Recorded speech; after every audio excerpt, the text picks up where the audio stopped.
Por la señal de la Santa Cruz de nuestros enemigos, líbranos, Señor Dios nuestro, en nombre del Padre, del Hijo y del Espíritu Santo. Amén.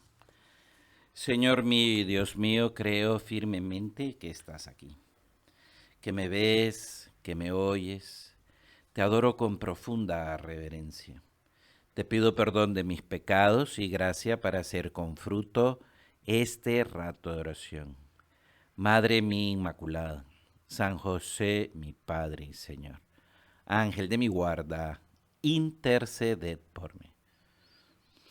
Comenzamos con esta frase que hemos tomado de otro autor espiritual que dice así: es sencillo ser feliz, lo difícil es ser sencillo. Es sencillo hacer caso a lo que Dios nos pide, llegar a la santidad, transformar el mundo. Lo difícil es ser sencillo, en el sentido de ir por el camino más recto y corto para cumplir esa voluntad de Dios. Por eso ser sencillo, ir por el camino recto y corto, implica ser sagaz, pensar las cosas, decidirse y hacerlas. En esta ocasión nos encontramos ante un pasaje evangélico que resulta desconcertante. El pasaje que se lee el día domingo, Jesús alaba la sagacidad de alguien que a primera vista parece un sinvergüenza, porque es infiel a su amo, infiel a su Señor. Pero es un evangelio que necesita que le metamos cabeza para poder entender lo que Jesús nos transmite. Por eso le hemos dicho al inicio de este rato de oración: dame la gracia para hacer con fruto este rato de oración. El Evangelio nos lo relata San Lucas, que recoge estas palabras de Jesús, palabras a los discípulos. Les decía en una ocasión el Señor: había un hombre rico que tenía un administrador, al que acusaron ante su amo de malversar la hacienda, el dinero. Aquel amo lo llamó al administrador y le dijo: ¿qué es esto que oigo de ti? Dame cuentas de tu administración, porque ya no podrás seguir administrando. Lo estaba despidiendo. Y entonces aquel administrador pensó para sí mismo: ¿qué voy a hacer? Ya que mi señor me quita la administración. Trabajar la tierra no puedo. Pedir limosna me da vergüenza. Ya sé lo que haré para que me reciban en las casas cuando me despidan de la administración. Y sigue relatando Jesús que entonces aquel administrador convocó uno a uno a los deudores de su amo y le dijo al primero: ¿cuánto debes a mi señor? Y le respondió aquel: 100 medidas de aceite. Y el administrador le dijo: toma tu recibo, aprisa, siéntate y escribe que solo debes 50. Después le dijo a otro: ¿y tú cuánto debes? Y le respondió ese otro: 100 cargas de trigo. Y le dijo el administrador: toma tu recibo y escribe 80. El amo se dio cuenta de lo que había hecho el administrador y lo alabó al administrador infiel por haber actuado sagazmente. Y fíjate las palabras con las que quiere concluir Jesús esta parábola: porque los hijos de este mundo son más sagaces que los hijos de la luz. Y os digo, haceos amigos con las riquezas injustas, para que cuando falten os reciben en las moradas eternas. Quien es fiel en lo poco, también es fiel en lo mucho. Y quien es injusto en lo poco, también es injusto en lo mucho. Y Jesús concluye todo diciendo: ninguno puede servir a dos señores, porque tendrá odio a uno y amor a otro, o prestará su obediencia al primero y menospreciará al segundo. No pueden servir a Dios y a las riquezas. Por eso, una vez más le decimos nosotros al Señor: Señor, dame la gracia para hacer con fruto este rato de oración. Nos encontramos ante un pasaje del Evangelio que a primera vista resulta muy desconcertante, porque toda la parábola que ha contado Jesús es para alabar la sagacidad de aquel administrador infiel. Aquel administrador infiel. Pero vamos a meternos a fondo. En este relato de San Lucas se presenta este personaje con un perfil que resulta especialmente antipático para la gente pobre de Judea o de Galilea. El Señor nos habla de un gran terrateniente, un amo, que probablemente vivía al margen de la gestión diaria de sus posesiones y que había dejado en manos de un hombre, había puesto en él su confianza, la responsabilidad de gestionarlas. De ordinario, ese administrador era el que tenía trato diario y personal con los trabajadores del campo, con aquellos mayoristas que llegarían a comprar aceite o trigo para después revenderlos. Con frecuencia, aquel administrador probablemente se encontraba en una situación incómoda, porque tenía que ver cómo sacar más rentabilidad de todo. Por lo que aquí se cuenta, se puede interpretar que este administrador tenía enemigos, que por eso para quitárselo de en medio van a donde el amo y le dicen, hey, ese tu administrador está robando. Y el terrateniente, el dueño, parece, así lo mencionan varios autores espirituales, parece que ha sido imprudente, porque confía en lo que le dicen, no busca pruebas, como simplemente lo han acusado al administrador. Entonces le manda a pedir cuentas, pero ya tiene la decisión tomada, la decisión de quitarlo como administrador, sin esperar a comprobar si eran ciertas las acusaciones. Es una historia complicada la que el Señor Jesús nos está contando, le decimos. Jesús, dame gracia para entenderte. Los oyentes de Jesús, lo más seguro, dice otro experto de Sagrada Escritura, tal vez se pusieran de cierta manera de parte del administrador. Lo están echando del trabajo sin pruebas evidentes, sin pruebas evidentes. ¿Qué es lo que hace aquel administrador? Lo que hemos escuchado. Empieza a llamar a aquellos hombres que le deben al amo y les empieza a cambiar el recibo. ¿Ya? Si antes debían 100, ahora solo deben 50. Si antes debían 100, ahora deben 80. Probablemente en ese precio, dice un comentarista de la Sagrada Escritura, probablemente en ese precio se estaba incluyendo no solamente la cantidad que habían comprado, sino se incluía unos intereses que eran sumamente abusivos, sumamente abusivos. Una práctica que la misma legislación de los judíos estaba prohibido hacer, pero que era muy frecuente. La usura, porque se exigía cosas muy altas, muy altas. Por eso cuando el administrador propone fijar los nuevos recibos, en el nuevo recibo solo queda consignada la cantidad recibida y ya no se incluyen los intereses desmesurados del propietario. Por eso aquellos que debían se sienten aliviados. Y fíjate, por eso he puesto estas palabras aquí. Verían en la infidelidad del administrador respecto a su amo una muestra de honradez que le abría a ese administrador la puerta para una buena relación en el futuro, porque confiarían en su justicia. Aquellos que debían dirían, no, este se dio cuenta que su amo cobraba demasiado, pero es justo y se ha arriesgado y nos ha cobrado solo lo que nos ha dado. El administrador, siendo infiel a su amo, se hace amigos con las riquezas injustas, las que injustamente su amo quería obtener con la usura. Jesús da por supuesto que no merece alabanza todo su comportamiento, pero Jesús quiere subrayarnos como sagaz, como modelo de inteligencia en la gestión de situaciones complicadas. Por eso le decimos nosotros al Señor, Señor, ayúdame a hacer oración. ¿Qué me está diciendo Jesús? Me está diciendo Jesús, este tipo pensó las cosas para solucionar problemas. Pensó las cosas.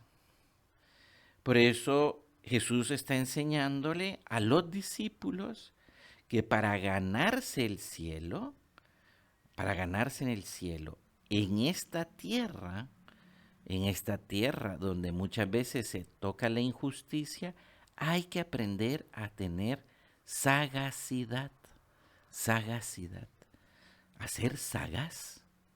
¿Y qué es eso de ser sagaz? Ser astuto, prudente, prever y prevenir las cosas.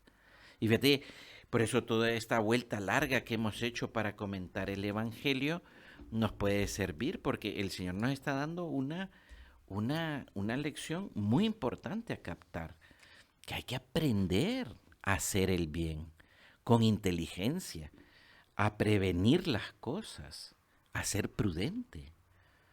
O sea, el mismo Papa Francisco en una ocasión comentando este Evangelio decía el Papa, Jesús nos lleva a reflexionar sobre dos estilos de vida contrapuestos, el mundano y el del Evangelio. La mundanidad se manifiesta en la actitud de corrupción, de engaño, de abuso. En cambio, la actitud que viene del Evangelio es un estilo de vida serio, serio y de duro trabajo, basado en la honestidad, en el respeto a los demás. Esa es la astucia y sagacidad cristiana, decía el Papa. Por eso digamos nosotros a Jesús, Jesús, ¿qué me están diciendo? Que sea sagaz, ayúdame a tratarte, buscarte y amarte seriamente, pensar las cosas, decidirme y ponerlas en práctica. De cierta manera, Jesús nos está diciendo a cada uno de nosotros que ser sagaz es ser realista, es proponerse cosas, decidirse y hacer esas cosas que quedamos con Jesús. No vivir en un mundo de fantasía. Y tal vez esto nos puede servir mucho, ¿no? A veces nos puede ocurrir que vivimos como en un mundo de fantasía. Hacemos como mucha fantasía con nuestra vida. Pensamos cuando llegue tal momento, cuando pase tal cosa, cuando yo no sé qué, entonces ahí ya me voy a proponer esto o lo otro, tal. No, no, no, no, no. No vivir en un mundo de fantasía. Para ilustrar esto, hay una historia que está en El Conde Lucanor. Fíjate, es un libro que recoge historias del siglo XIV, que eran historias para educar a los hijos de los nobles, a los hijos de los nobles. Y nosotros somos hijos de Dios, somos hijos no de los nobles, del noble, del noble. Hay una historia que se llama la historia de Doña Truana. El conde Lucanor siempre le pedía consejo a su consejero real, que era Patronio. Y entonces en una ocasión, pues va a pedirle consejo el conde a Patronio, y entonces Patronio le cuenta la historia de Doña Truana, y le decía así: Doña Truana era una mujer muy pobre.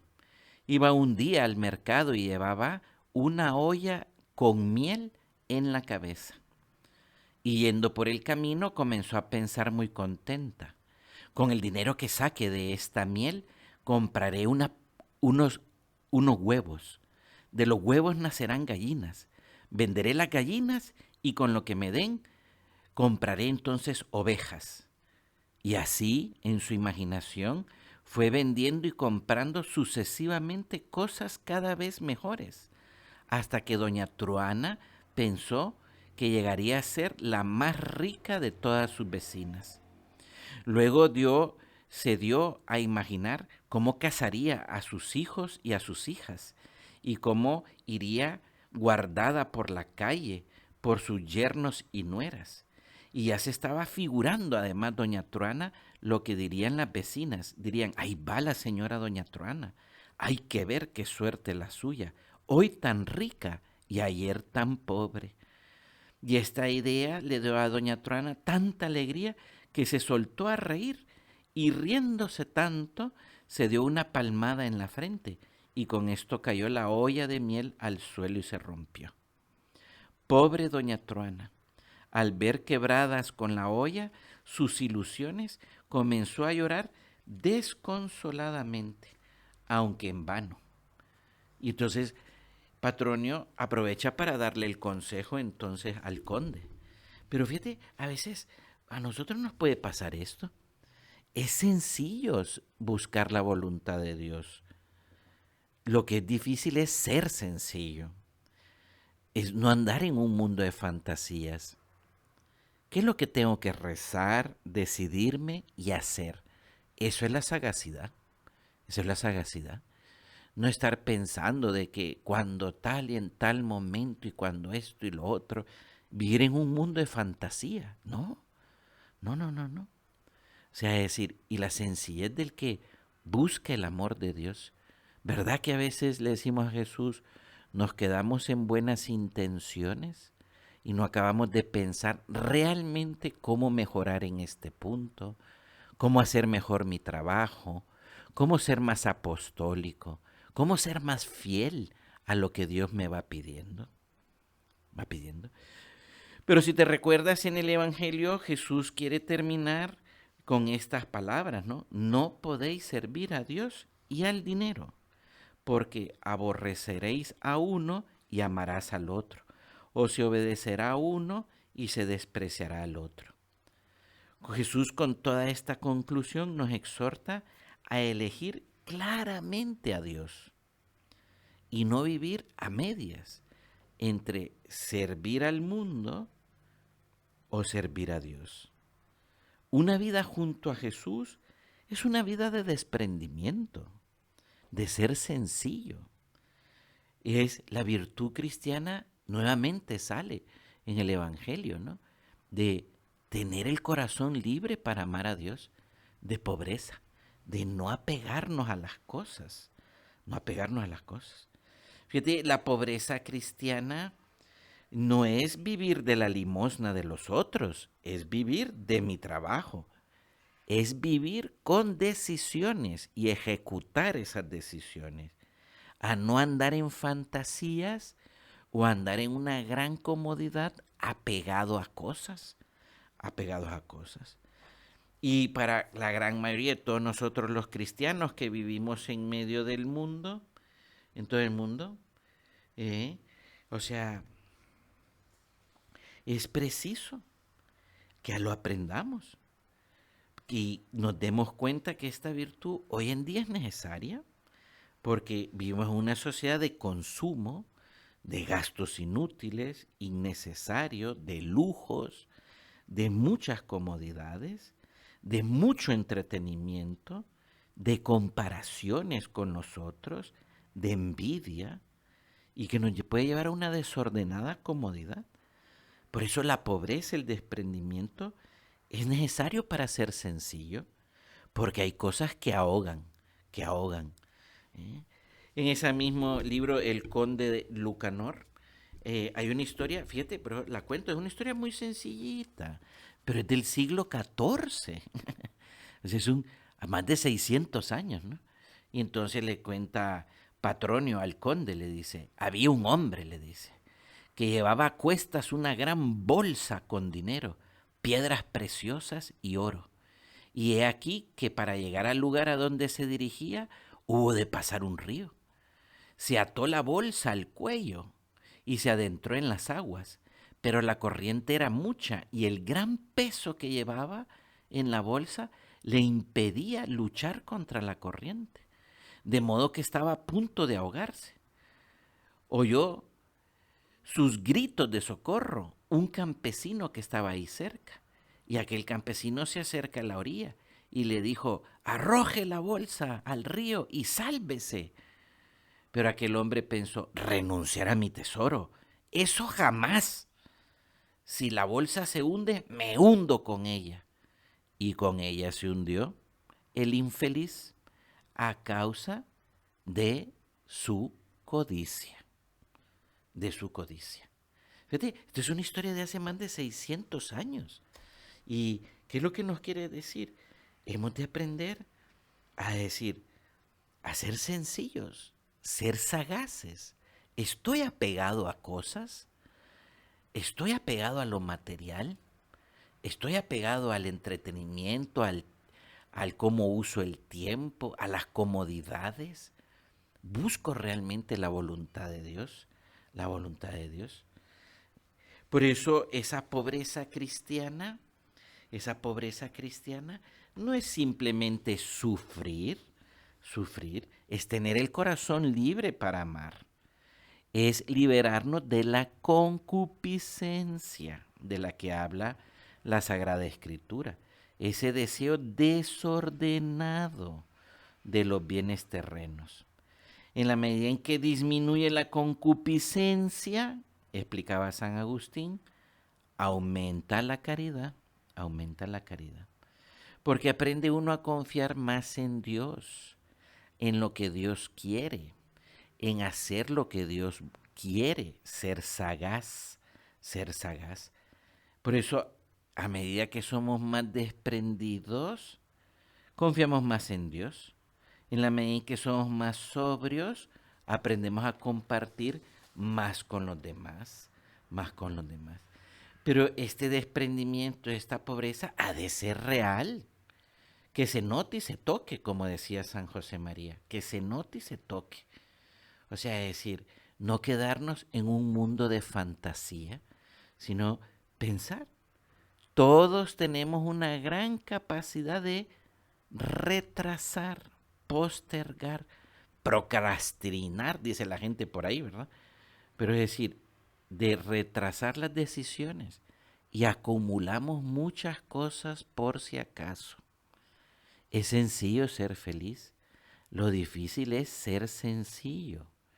Hay cosas que ahogan.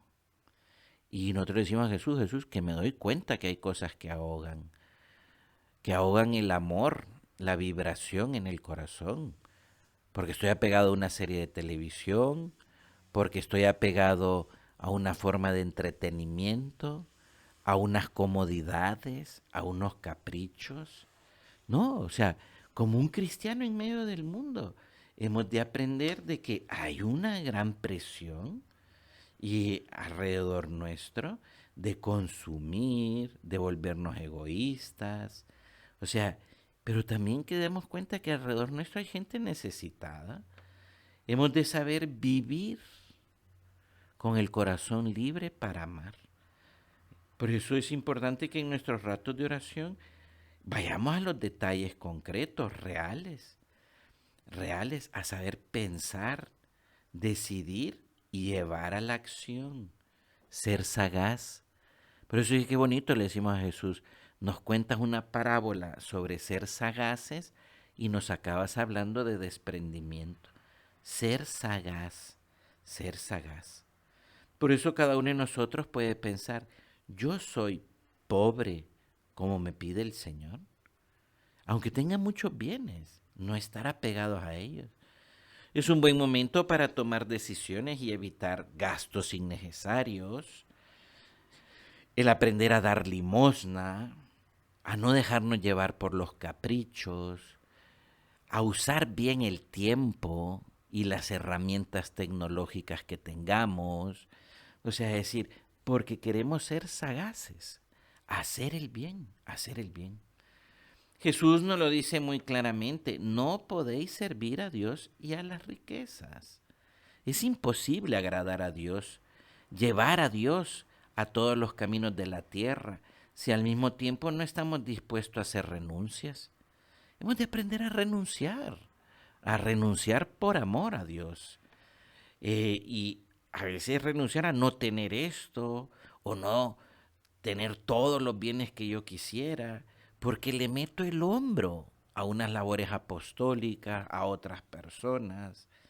Qué importante en estos días, en el mundo en el que vivimos, de No dejarnos llevar por un desmedido afán de comodidades, porque entonces creceremos en codicia y disminuirá la caridad. Son muchas las personas que aspiran a tener más, a gastar más, a conseguir el mayor número de placeres posibles, y el fin de nosotros es amar y encender el mundo en el amor a Dios. A más cómodos y llenos de cosas, menos sencillos y sagaces para hacer el bien y crecer en el amor. Si nos volvemos muy cómodos, perdemos sagacidad. A más sagacidad para hacer el bien, más desprendidos seremos. Por eso, por estar tan íntimamente relacionado la sagacidad y el desprendimiento en el seguimiento de Jesús, esto es lo que se llama vida de fe. Vida de fe. De tener una auténtica vida de fe. De que no tengamos otro Dios más que Dios. Más que Dios. Por eso, una vez más lo decimos, ¿no? Es el momento de que cada uno de nosotros, pues, saquemos propósitos. Evitar gastos innecesarios, aprender a dar limosna, meterle el hombro a las obras de misericordia, ya sea con dinero, con nuestro tiempo, a no dejarnos llevar por los caprichos, a no dejarnos llevar por los caprichos. Hemos de terminar, y ahí terminamos siempre, como San José María enseñó, acudiendo a la Virgen Santísima. Todo su amor, todo su corazón, toda su creatividad estaba puesta en Jesús y en José. Por eso ella, la del corazón limpio, del corazón inmaculado, le podemos decir a la Virgen Santísima: Madre mía, ayúdame a saber a seguir a tu Hijo. Edúcame en ser sagaz y en ser desprendido.